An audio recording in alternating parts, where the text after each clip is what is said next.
The golden hues of the California sunset cast long shadows on the streets of Sacramento. James Thornton, a retired naval officer turned city councilman, was driving home after an exhausting town hall meeting. His car hummed softly, the air conditioning offering relief from the day's heat. The faint melody of an old jazz tune played in the background when flashing blue and red lights erupted behind him. James's heart sank. He pulled over, rolling down his window, his calm demeanor masking his apprehension. Out stepped Officer Ryan Greene, a man in his late 30s with a confident swagger. His sharp tone cut through the air as he asked for James's license and registration. "Do you know why I stopped you?" Greene demanded. "I'm not sure, officer," James replied, his voice steady. "You didn't stop fully at the light back there," Greene said, his tone laced with skepticism. As Greene scrutinized James's documents, his gaze grew more suspicious. "You're not from this neighborhood, are you?" he asked pointedly. James hesitated, sensing the officer's assumptions. "I live a few blocks away," he answered, offering no further detail. But Greene wasn't satisfied.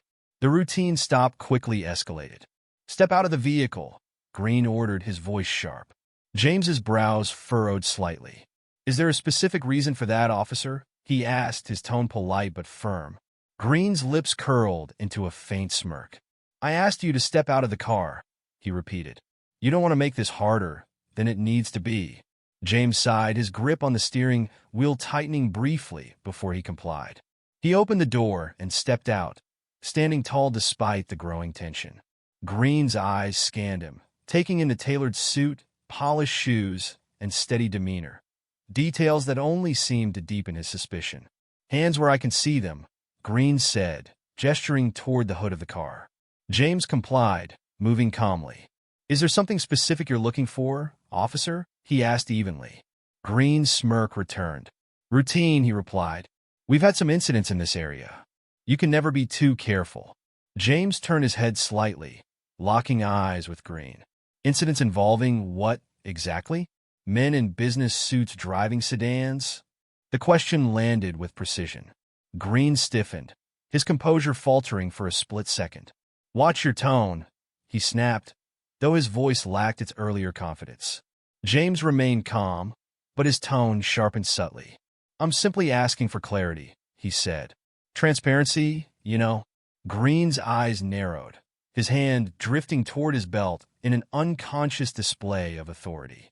"Turn around and place your hands on the hood," he barked. James hesitated, then complied, his movements deliberate. "I hope this isn't about something other than a traffic violation," he said quietly. Greene's jaw tightened as he patted James down, the search more invasive than necessary. But James didn't flinch. His calm exterior only seemed to aggravate Greene further, and the tension between them continued to rise. Little did Greene know, the man he was trying to intimidate was about to turn the tables in a way he could never have anticipated. Standing by the hood of his car, James Thornton held his composure with the poise of a man accustomed to tense situations. Officer Ryan Greene's hands moved methodically as he searched James for weapons, his touch firm, lingering just long enough to convey dominance. The officer's actions were deliberately invasive, as though he were trying to provoke a reaction. But James remained calm, his steady gaze focused on the horizon rather than the man attempting to intimidate him. "You seem awfully familiar with how this works," Greene remarked, his voice tinged with suspicion and a hint of irritation. "You a lawyer or something?" James allowed a faint smile to cross his lips. "Or something," he replied, his tone neutral but weighted with purpose. Greene's frustration grew as James's unyielding calmness unsettled him. The officer's body language stiffened, his hands twitching near his belt. "You think you're smarter than me?" Greene growled, his voice low and menacing. "Not at all, officer," James responded evenly. "I simply believe in fairness." The tension between them thickened, an invisible thread pulled taut. Greene's breathing quickened, his jaw tightening as he struggled to maintain control. Meanwhile, James's calm demeanor remained unshaken, a silent testament to his resolve. It was then that James made his move. Slowly, he reached into his jacket, his movements deliberate and unthreatening. "I'm retrieving my identification," he announced, his voice steady. Greene's hand instinctively hovered near his holster, but James's composed manner froze him in place. From inside his jacket, James pulled out a slim leather wallet. With a practiced flick, he opened it to reveal a gleaming badge. The small, polished emblem caught the fading sunlight, its significance unmistakable. James Thornton, he said, his tone measured and authoritative. Head of Sacramento's Civil Oversight Committee for Police Reform. The color drained from Greene's face. His confident demeanor crumbled as the reality of the situation sank in. The very man he had profiled, harassed, and belittled now stood before him with the power to hold him accountable. "You're with Internal Affairs?"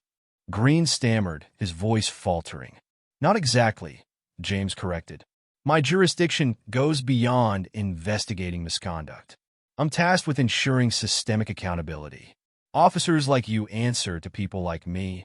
Greene's mouth opened and closed, but no words came out. The weight of his actions settled on him, rendering him momentarily speechless. "I believe this interaction has gone far enough," James said, his voice cutting through the silence. "Return my documents, and we'll proceed appropriately from here." Greene fumbled with James's license and registration, his hands trembling as he handed them over. As James took the papers, he fixed Greene with a steady gaze. "You've underestimated the wrong person," he said, his tone carrying a quiet but undeniable gravity. "And now, Officer Greene, we're going to have a conversation about accountability. A long overdue conversation." The balance of power had shifted, and for Greene, there was no going back. The morning sunlight streamed through the blinds in James Thornton's office as he sifted through a thick personnel file labeled Greene, Ryan. The contents painted a troubling picture. Repeated complaints of unprofessional conduct, instances of unnecessary stops, and a pattern of behavior that had been quietly ignored. Each report told the same story. Issues flagged, noted, and filed away without meaningful action. James's jaw tightened as he flipped through the pages. This wasn't just about Officer Greene. It was about a system that allowed officers like him to operate unchecked. This realization weighed heavily on him as he closed the file and leaned back in his chair, mentally preparing for what needed to come next. By mid-morning, James had convened a meeting with Police Chief Martha Reynolds in the department's conference room. Chief Reynolds, a veteran officer with decades of experience, sat across from him, her posture reflecting both curiosity and concern. "Thank you for meeting with me on short notice," James began, sliding Greene's file across the table. "I need to discuss this." Reynolds glanced at the file, her expression hardening as she thumbed through its contents. "I'm familiar with Greene," she admitted. "He's been problematic, but nothing overtly serious has come up." "That's exactly the problem," James said, his voice firm but calm. "These minor infractions, these complaints that get filed and forgotten, they're symptoms of a larger issue. This isn't about one bad officer. It's about a culture that allows this behavior to thrive unchecked." Reynolds leaned back, crossing her arms. "What do you propose we do? We're already stretched thin with resources and manpower. Overhauling the system isn't exactly simple." "Simple? No," James replied, his gaze unwavering. "Necessary? Absolutely. We need a full review of officer conduct, starting with individuals who have consistent complaints like Greene. We also need to implement mandatory bias training for all officers. And," he added, his tone sharpening, "we need to stop sweeping complaints under the rug. Address them seriously, transparently, and with consequences when necessary." Reynolds sighed, her hand running through her graying hair. "This is going to ruffle a lot of feathers," she warned. "The union won't like it. Some officers will push back." "Good," James said bluntly. "If people are uncomfortable, it means we're addressing the right issues. This isn't about making friends. It's about accountability." The room fell silent for a moment, the weight of James's words settling over them. Finally, Reynolds nodded slowly. "I'll back you on this," she said. "But you'll need to present this plan to the Oversight Committee and the City Council. And be prepared for resistance." James smiled faintly. "I've faced resistance before. This is worth it." As Reynolds left the room, James returned to his desk, drafting a proposal for the reforms he had outlined. He knew the road ahead would be challenging, but as he looked out at the city he served, he felt a renewed sense of purpose. Change was overdue, and he was ready to lead the charge. The review process was nothing short of grueling. Over the course of several weeks, James Thornton threw himself into organizing community forums, inviting residents from all corners of Sacramento to share their experiences with law enforcement. The meetings, held in school gyms and community centers, were packed with people eager to voice their frustrations, fears, and hopes for change. The stories ranged from the mundane to the heartbreaking. An elderly woman recounted how an officer had rudely dismissed her report of a stolen bicycle. A young father described a terrifying stop where he was held at gunpoint for a mistaken identity. A local business owner detailed years of harassment from patrols suspicious of his late-night deliveries. Each story was documented, adding to a growing body of evidence that change was not just necessary, but long overdue. Meanwhile, Officer Ryan Greene sat in a disciplinary hearing that James personally oversaw. Across the table, Greene shifted uncomfortably in his chair, his usual bravado replaced by visible anxiety. I made a mistake," Greene stammered. "It wasn't personal." James leaned forward, his voice calm but firm. "This isn't about me, Officer Greene. It's about ensuring that no one else goes through what I did, or worse." The hearing concluded with Greene receiving a suspension. But James knew that focusing solely on individual accountability wouldn't be enough. The system itself needed an overhaul. Under James's guidance, the Sacramento Police Department implemented sweeping reforms. Bias training became mandatory, not just as a one-time event, but as an ongoing requirement. New policies for handling complaints were introduced, emphasizing transparency and timely resolutions. Perhaps most significantly, an independent oversight board was established, composed of community members and law enforcement professionals. Their mandate: to ensure accountability at every level. At first, the changes were met with resistance. Some officers grumbled about the additional scrutiny, while others dismissed the reforms as political theater. But as time went on, the impact became undeniable. Officers who embraced the new training found themselves better equipped to handle tense situations, de-escalating conflicts rather than exacerbating them. Complaints against the department began to decline, and those that were filed were addressed swiftly and fairly. Trust, which had eroded over years of neglect, started to rebuild. At the community forums, once dominated by anger, residents began to express cautious optimism. Parents who had feared for their children's safety spoke of renewed faith in the system. Business owners reported fewer confrontations and more collaboration with local patrols. James watched these changes with quiet satisfaction, knowing there was still work to be done. The ripple effect of his efforts extended beyond the police department. Other city agencies began examining their own practices, inspired by the transparency and accountability James had championed. As James prepared for another forum, he reflected on the journey so far. The road to reform was far from over, but each small victory added up to something greater. For the first time in years, Sacramento's future felt brighter, its community more united than ever before. Months had passed since the reforms were implemented, and Sacramento was beginning to feel like a different city. The community event, held in the expansive park at the heart of downtown, was a celebration of progress, a chance to reflect on how far they'd come and acknowledge the work still ahead. Colorful banners adorned the stage, and the smell of food trucks wafted through the air as residents gathered in folding chairs and on picnic blankets. Among them were police officers, local leaders, and families whose voices had shaped the changes. James Thornton stood at the podium, his presence commanding yet approachable. He adjusted the microphone and scanned the crowd, his eyes catching familiar faces. The young father who had once feared for his life during a traffic stop, the elderly woman whose stolen bicycle report had been dismissed, and even Officer Ryan Greene, standing at the back with his arms crossed, but listening intently. "Change isn't easy," James began, his voice clear and steady. "But it starts with accountability." The crowd hushed, hanging on his words. James recounted the journey, starting with the community forums where residents had courageously shared their stories. He spoke of the reforms that had followed, the bias training, the new oversight board, and the transparent handling of complaints. These policies aren't just words on paper, he continued. They're actions that have already made a difference. He shared success stories, a young officer mentoring at-risk teens and helping them find summer jobs, a precinct captain who had implemented weekly community walks to build trust with local businesses, and a family who had received a long-overdue apology for a wrongful stop. Each story painted a picture of hope, and the crowd's energy grew with every example. We've also seen a dramatic reduction in unwarranted stops, James said. Complaints are being addressed promptly and fairly, and trust is being restored.